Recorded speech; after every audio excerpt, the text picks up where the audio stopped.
మా బాల్కనీలో శంకు పుష్పం పాదు పువ్వులు చూడండి ఎంత కలర్ఫుల్గా ఉన్నాయో. మెస్ అంతా కూడా కట్టెన్లా పరుచుకుంది, కట్టెన్ అవసరం లేకుండా. ఈ సమ్మర్లో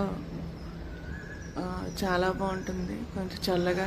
నెక్స్ట్ మళ్ళీ వైజాగ్లో చాలా పొల్యూషన్ ఎక్కువ, ఎంతో కొంత డస్ట్ని ప్రొటెక్షన్గా ఉంటుంది.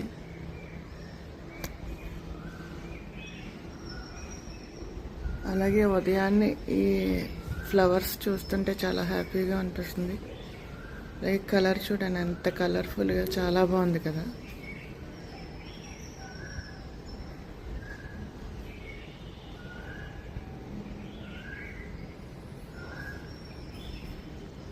ఇంట్లో నుంచి బయటికి రాగానే ఇలా కలర్ఫుల్ ఫ్లవర్స్ కనిపిస్తే మనసు చాలా హాయిగా అనిపిస్తుంది.